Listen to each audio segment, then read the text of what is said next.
Breaking: hysterical woman just attempted assassination. Here's what authorities are warning of now. It's starting to look like we can always count on liberal scumbags to be triggered by the smallest of things these days. Once again, Charleston, South Carolina is making waves in the fight against the Confederate flag. Apparently this time an insane woman became so unhinged when she saw a rebel flag on a person's truck that she took it upon herself to violently rip it off.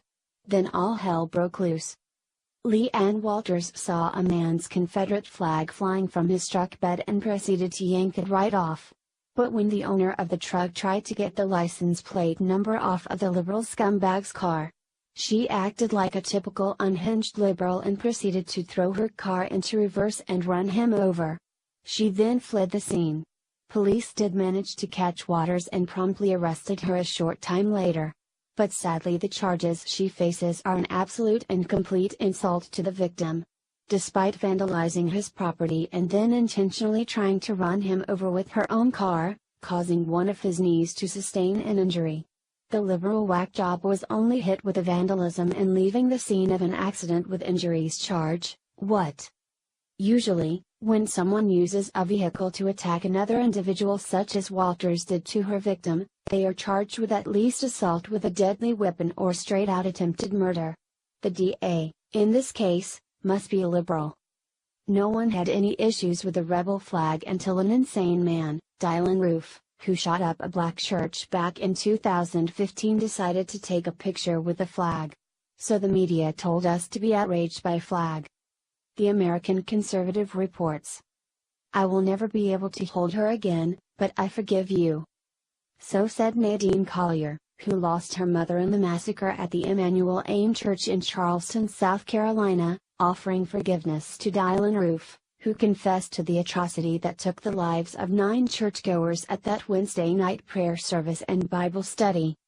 If there is a better recent example of what it means to be a Christian, I am unaware of it. Collier and the families of those slain showed a faithfulness to Christ's gospel of love and forgiveness that many are taught but few are strong enough to follow, especially at times like this. Their Christian witness testifies to a forgotten truth: if slavery was the worst thing that happened to black folks brought from Africa to America, Christianity was the best. Charleston, too, gave us an example of how a city should behave when faced with horror. Contrast the conduct of those good Southern people who stood outside that church in solidarity with the aggrieved, with the Ferguson mobs that looted and burned and the New York mobs that chanted for the killing of cops when the Eric Garner grand jury declined to indict. Yet, predictably, the cultural Marxists, following Rahm Emanuel's dictum that you never let a crisis go to waste, descended like locusts. As Roof had filmed himself flaunting a Confederate battle flag, the crowd went out to tear that flag down from the War Memorial in Columbia, South Carolina, and remove its vile presence everywhere in America. Sally Jenkins of the Washington Post appeared front and center on its op-ed page with this call to healing: the Confederate battle flag is an American swastika, the relic of traitors and totalitarians, symbol of a brutal regime, not a republic. The Confederacy was treason in defense of a still deeper crime against humanity, slavery. But if Jenkins' hate-filled screed is right, if the Confederacy was Nazi Germany on American soil, then not only the battle flag must go. The Confederate War Memorial on the Capitol grounds honors the scores of thousands of South Carolinians who died in the lost cause. And if that was a cause of traitors and totalitarians and about nothing but slavery, ought not that memorial be dynamited? Even as ISIS is desecrating tombs in Palmyra, Syria, the cultural purge of the South has begun. Representative Steve Cohen wants the name of legendary cavalryman Nathan Bedford Forrest removed from Forest Park in Memphis and his bust gone from the Capitol. Senator Mitch McConnell wants the statue of Confederate President Jefferson Davis removed from the Kentucky Capitol. Governors are rushing to remove replicas of the battle flag from license plates, with Virginia's Terry McAuliffe the most vocal. Will McAuliffe also demand that the statues of Robert T. Lee and Stonewall Jackson be removed from Monument Avenue in Richmond? Take down a symbol of hatred, rails the New York Times. But the battle flag is not so much a symbol of hatred as it is an object of hatred, a target of hatred. It evokes a hatred of the visceral sort that we see manifest in Jenkins' equating of the South of Washington, Jefferson, John Calhoun, Andrew Jackson, and Lee with Hitler's Third Reich. What the flag symbolizes for the millions who revere, cherish, or love it, however, is the heroism of those who fought and died under it. That flag flew over battlefields, not over slave quarters. Hence, who are the real haters here? Can the Times really believe that all those coffee cups and baseball caps and t-shirts and sweaters and flag decals on car and truck bumpers are declarations that the owners hate black people? Does the Times believe Southern folks fly the battle flag in their yards because they want slavery back? The Times editorialists cannot be such fools.